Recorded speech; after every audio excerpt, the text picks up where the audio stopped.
Never count out Tournament Tom.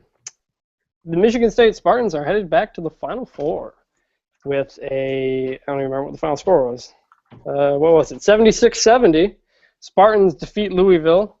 Heading to Indianapolis for the Final Four, where they will face the winner of Duke versus Gonzaga. Welcome in, everybody, to the only podcast, another special post-game edition. I'm joined, as always, by managing editor Joe Toohey.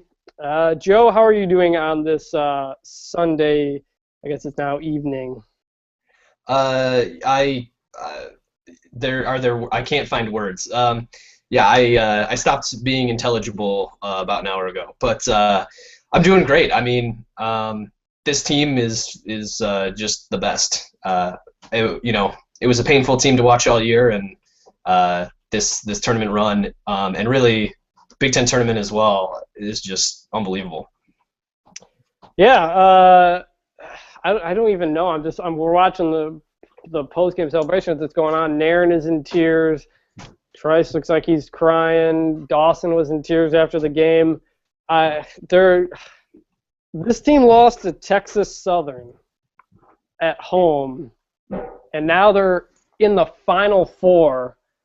The 4-year every player streak ended, but it only had a 1-year blip. Trice and Dawson, the seniors, they made the plays at the end. Dawson, the putback, that will be remembered forever. Trice, the free throws. It looks like he's talking to CBS right now in tears. I guess before we kind of get into the game, what's just kind of your lasting image of this run so far? Well, I would say that Dawson putback right at the end. You knew that the rebounding was going to be an issue when they decided to keep Marvin Clark in instead of putting in Wallenman. Just for him, he made a really great pass actually to the corner for Bryn Forbes, who's usually automatic from that corner. I wasn't a big fan of that decision. He had the one-on-one matchup going inside, but it was a heady play to find. Forbes was open, and that's his good corner. And then to get the putback, just tremendous. Dawson had an up-and-down game to match his up-and-down career, no doubt. Dawson finished with 9 points, 4 for 11 shooting, 11 rebounds, though, 3 offensive, including the one at the end. And at halftime, Montrezl Harrell certainly had the best of Dawson, but in that second half, Dawson didn't score a ton, but I would have to give the second half matchup to Dawson there. What did you think of that? They didn't really match up against each other, but it was kind of a story coming in because Harrell had kind of called out Dawson for his energy, and they just kind of had enough in the second half. Yeah, I thought, one thing that happened in the first half that I thought was probably unsustainable, and it clearly was Harrell taking those jumpers when he was sort of denied going inside against Schilling and Costello. And he was, I don't know exactly what he ended up as, but he was 6 for 7 in the first half, and at one point when they showed the graphic at least, he was 0 for 5 from the field in the second half, and that was, I thought that was huge. And then, if he was going to be playing harder than Dawson, why wasn't he blocking him out on that final putback? But, It was, I thought they did everything that I would have hoped that they did against Harrell, and in the first half he hit those jumpers, and in the second half he didn't. So that win makes Izzo 13-9 as the lower seeded team, right? Because he's 12-9 coming in. He's like one of 2 coaches that has a winning record as a lower seed. And I think Bruce Feldman had a stat here. MSU trailed at halftime of. What was that stat? 5th Elite 8 game, Izzo's trailed at halftime. They've won 4 of them, which is just remarkable. And at halftime, they were down 8, and it was a pretty bad end of the half. They couldn't have finished the half much worse. Louisville went on a run. Hold on, I got a dog eating a Kleenex here. What do you think? They went on a run. It sort of felt like the opposite of the Oklahoma game, right? Where, to me, it felt like we looked really bad against Oklahoma early in that first half, and then we ended up only being down by 4 going into the half, whereas I thought MSU looked good at the start of the game against Louisville, and then ended up going into the half down 8. And I was sort of apoplectic. I thought that was going to be sort of the end of it. And so I did what I've tweeted out many times not to do, which is counting out Tournament Tom. And a lot of things happened, but yeah. What was there? I mean, coming into the game, did you feel MSU was going to lose? I kind of first got that feeling when they went down right at halftime, when it got to 8 at halftime. That's when I started thinking this might be the end of the road here. Yes, I thought so too. That's exactly what I thought. I mean, I picked my prediction was an MSU win, but yeah, I definitely didn't see that coming. And the second half, there was just a run immediately, which is basically what needed to happen. And I forget exactly the sequence of events, but there was a 3-point play by Dawson, and then the defense just clamped down completely, right? Louisville scored, what was... Well, let's say that's 25 points. Right, the second half defense was unbelievable. I don't know how it'll get remembered, but that will have to be remembered as one of the greatest defensive halves in Michigan State history. I think Louisville was 5 for 25 from the field, and I think 3 of those were layups that were breakaways. So 2 buckets in the half court, so something like 2 for 22 in the half court offense. Bruce Feldman says MSU is 17-3 in its last 20 tournament games decided by single digits. So if you feel like you're having a heart attack a lot, that is definitely true. By the way, if anybody's listening, you guys listening live, you can ask questions in the comment section at TOC. We'll try to answer them. Someone asked where can we watch the Nets being cut down. I assume they're kind of going in and out on CBS right now. I don't know if they'll get it live or not. I'm not sure if there's an online stream or not. But the Spartans still seem to have a bewildered look on their face, which I think sums up everything very well. Let me just say, I've said this before on Twitter, but those hats are terrible. Yeah, they always are. Regional champions. Why not just go with Final Four? Like, make it real simple. I don't know. That's me, though. Yeah, I don't understand it. The only hats. Oh, you know what? It looks like there is an online thread that you can watch them. Someone posted it. SGT Sparty just posted it. A live stream you can watch online if anybody wants to watch it. It looks like Trice was the most outstanding player of the region. That makes a lot of sense, and it's completely amazing to me that Trice got to the point where he became the most outstanding player in a regional in the tournament where we went to the Final Four. I mean, that's wrapping my head around this is going to take some time, I think. This whole thing is difficult to wrap your head around. So someone asked if MSU would rather play Duke or Gonzaga. The answer is Gonzaga, like, for sure. That's what I would think. MSU's played Duke, so you know how to match up with them, I think, but just Krzyzewski has just murdered Izzo in the tournament. I think MSU wants to get away from that any way they possibly can. Yeah, I agree with that. Regardless of matchups and who's what, just simply the Krzyzewski factor. He's just owned Izzo in March, so he's owned Izzo in general. So, and I think they're just a more talented team. I thought. No, that too. And then the loss by 10 earlier in the year, which I thought was actually a pretty decent MSU performance early on in the year, and that game's starting like right now, right? Tip was at 5:05 or Tip is. Yeah, it looks like they're starting the broadcast right now. Yep. So Gonzaga I think is definitely the team. Especially because when was the last time Gonzaga made a Final Four? They're not really. They never have. I think the farthest they ever went was the Elite Eight in '99. Right. So that's would bode well for MSU in the sense that Few doesn't have experience coaching that Final Four yet. But well, let me ask you this: are you going to try to make your way down to Indianapolis? I'm going to try. I think. I don't know if it's something that I'll be able to do or not. I'll say this: I saw yesterday that before the Elite Eight games even started, all the hotels in Indianapolis were booked. So if you're going to go, I'd recommend finding somebody you know Otherwise, or staying in like Bloomington or something. I've actually got my wife's grandparents and her sister live in Indy, so I think I'm gonna go and I'll stay there. And no idea on ticket prices. Kentucky being there is gonna drive that up. Big And time. Wisconsin too. I figure Wisconsin will probably Yeah, travel pretty Wisconsin's well. close by too, so you got a lot of teams that will be able to travel well. So I would expect some pretty expensive tickets. Yeah, and if it's either way, if it's Gonzaga, then Gonzaga fans will want to travel in mass because it'll be their first Final Four. If it's Duke, it's Duke, right? So they'll have some significant presence there. I think probably it'll matter. I'll request tickets from the athletic department and probably not get them because I don't donate enough money, but Sure. that's probably how that'll go. And then we'll see what like the actual prices end up looking like. I remember when I bought tickets for the 2010 Final Four when we played Butler, that they were pretty expensive, and I think a big part of that was just that Butler was there, so there were a lot of Yeah, people in Indianapolis. I covered that. I covered that year for the state news. I was actually sat right behind the MSU bench courtside for that, which is will be one of my fondest memories.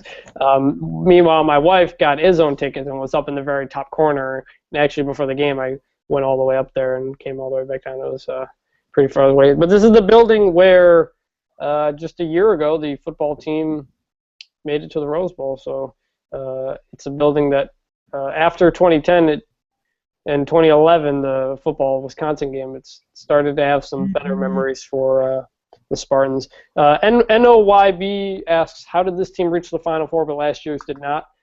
I think simply Shabazz Napier in UConn. I mean, that team won it all. So you can't, at that point, you can't really just say it was an MSU problem. They did lead with about 8 minutes left or something, but UConn just simply made the plays. That team was obviously loaded with some NBA players for MSU. You take out Gary Harris, you take out Keith Appling, you take out Adrian Payne, and this team makes the Final Four, and the other one does not. And I think it's just a credit to what UConn did last year. And I wouldn't say this is without a, I don't know. Maybe it's more than I think. How would you? I assume the unlikeliest Final Four under Izzo previously was 2005 when they beat Kentucky and Duke in the Sweet 16 Elite Eight. Do you think this is the most unlikely Final Four? Besides that, I definitely would. Well, I think it depends on when you're evaluating that proposition, right? I think one of the most unlikely was, after this one, right? I would say, 2010, that bracket when it came out to me. Well, I'm putting the draw into account. Right. Obviously, they were lucky not to get Kansas that year and play Northern Iowa, but the highest seed they played the whole tournament was the 4, because even in the Final Four they played a 5 seed. So right. That or 2001 were the luckiest draws. This was by no means an easy draw. This was a very difficult draw. Virginia very much could have been a 1 seed. Georgia was underseeded by Ken Pom. Oklahoma was underseeded by Ken Pom, and Louisville was spot properly, maybe a little bit under. But that's a Louisville team that won the title 2 years ago, so they've got plenty of championship experience. I think this was a very difficult road for MSU to get to the Final Four. Yeah, it basically ended up being sort of like a reverse 1 seed, right? So 1 seed you would expect a 1 seed to have to play the 2 seed, the 3 seed, and the 4 seed, and that's ended up happening, but it happened in sort of reverse order.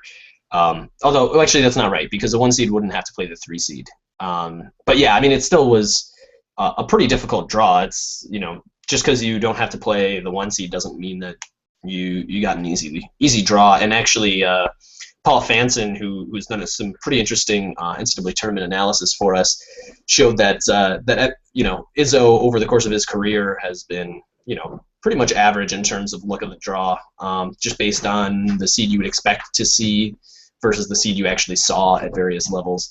So that's there's definitely no shame in the wins that MSU ended up getting in order to make it this far.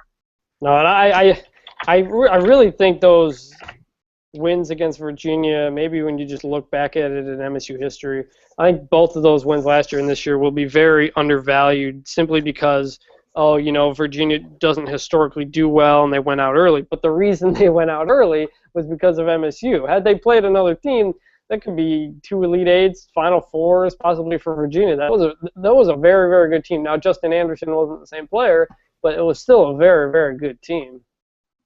Yeah. And so I'm looking at the net cutting right now. Dawson just got his. Looks like there might be 2 or 3 snips left. I'm not sure who's going to end it, but Trice is going up there right now. Man, it's just so weird to look at this team. Now let me ask you this. I was thinking about this before the game.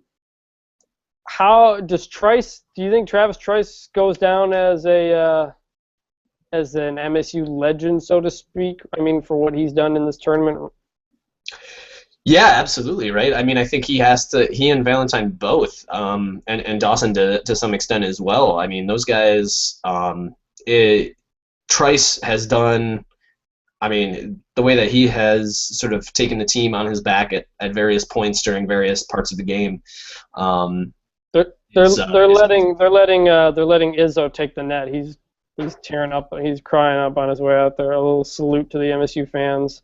And it's a Werner ladder, which is the ones that he danced on a year ago. Oh, and Izzo shakes the rim because that was rims were not super helpful to MSU in this game, that's for sure. Big contingent of MSU fans there. From what I read, it was maybe 60% MSU fans in the building. Yeah. Can we talk about the MSU fans in the building for a second? Like that, yeah. On the behind the Louisville bench, especially in the second half, the fans, and I mean, it wasn't a student section either. It was just MSU fans jumping up and down. I wonder if they were students though. But to score those tickets right behind the Louisville bench, I don't even understand how. Like, isn't that where the Louisville parents go? You would think. This wasn't like one of those 2-game things where sometimes a team has its fans on the opposite end of across the court. They were literally in the Louisville parents section. I'm not sure how that happened. But no, they were loud. They were making noise. I'm curious what they were saying during any sort of timeouts. Yeah, and I think they had an effect on the game. I think they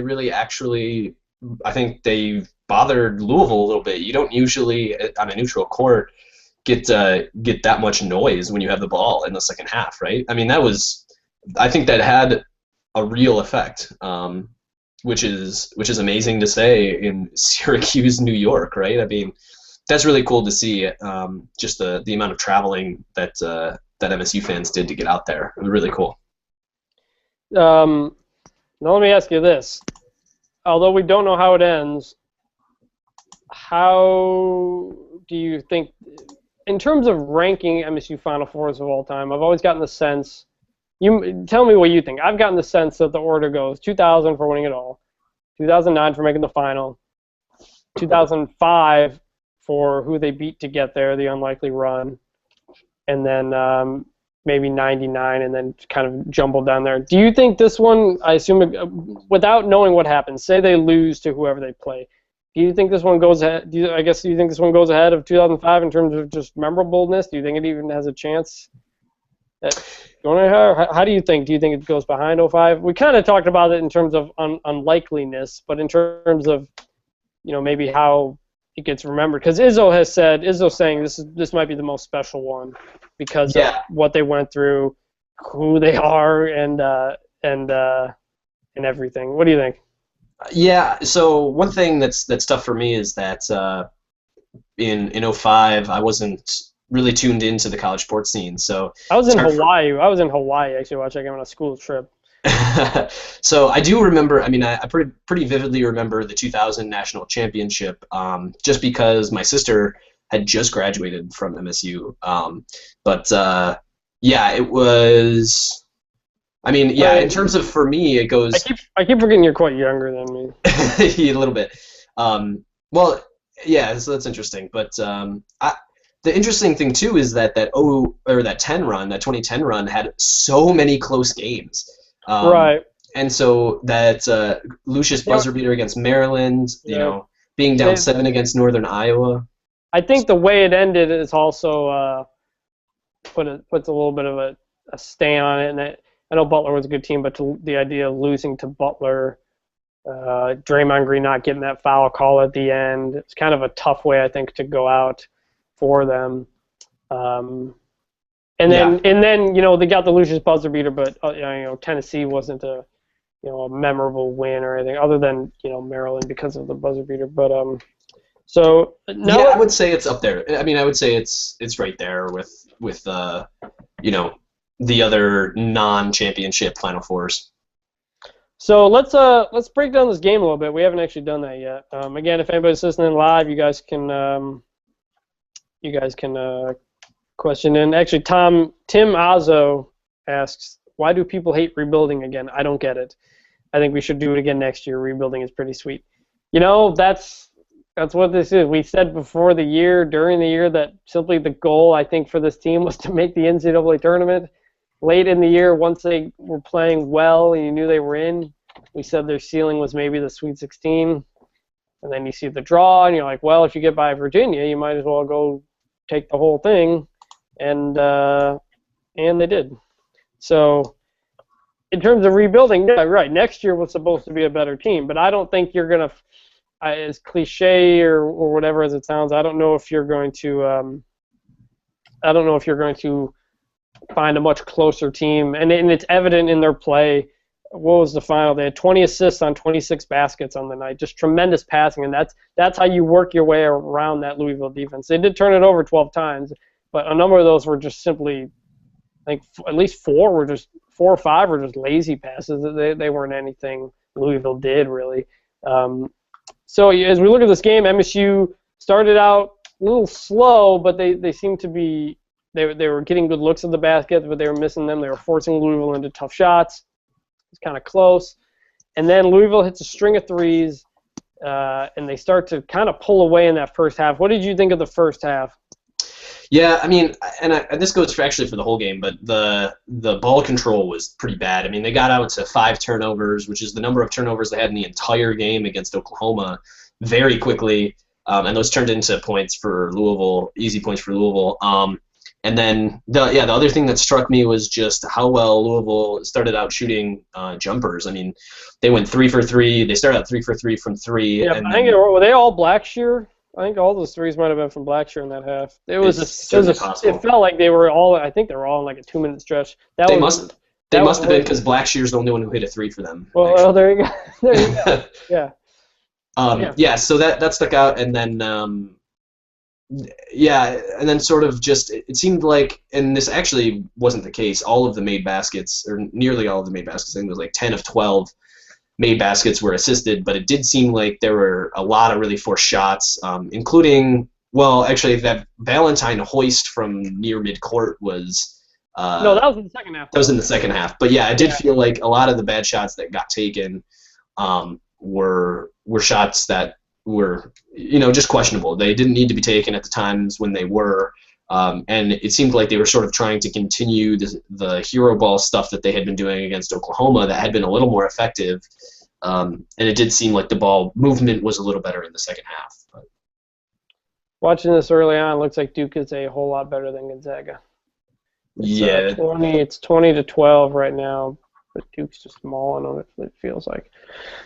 Yeah, so that first half kind of got away from them at the end of that half, and you kind of thought they were in a bad spot because Harrell was, I think, 6 for 7 from the floor. He was hitting some jumpers. He was getting layups. That was the biggest thing, and we kept saying at halftime, the defense in the half was really bad. They were giving up so many open looks in the first half, layups, jumpers, just not playing good defense. And they weren't even necessarily dunks, but guy would get open underneath when a guard would cut, and they'd foul him.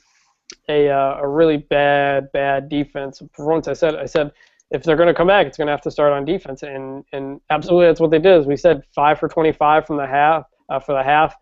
3, I think it would have been 2 for 22 in the half court, which is just unbelievable. I mean, Louisville hasn't been the best. Louisville hasn't been the best offensive team, but to completely shut down Harrell like they did, he was 6 for 7, right? Halftime?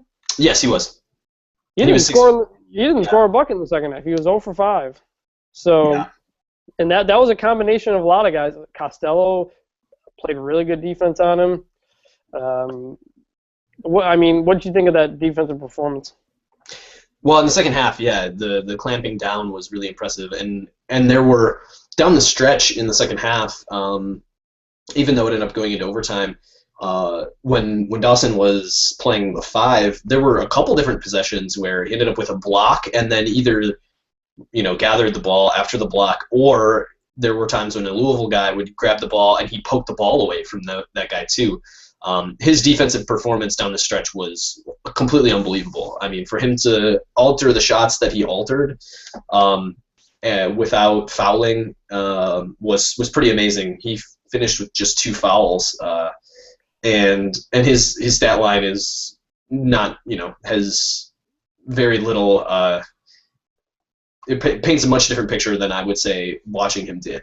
Right? He got credited for 4 blocks, which is quite a few, but I think he was even better defensively than that because Louisville had to, modify their shots basically every time they went up with it, and that really contributed heavily to that 2 for whatever number that they had in the second half. Which I'm trying to find that right now. What Louisville was in that half. Louisville. Yeah, okay. Stuart Mandel says Louisville was 5 of 25 in the second half, which means 2 for 22 in the half court. Right? That's how that adds up.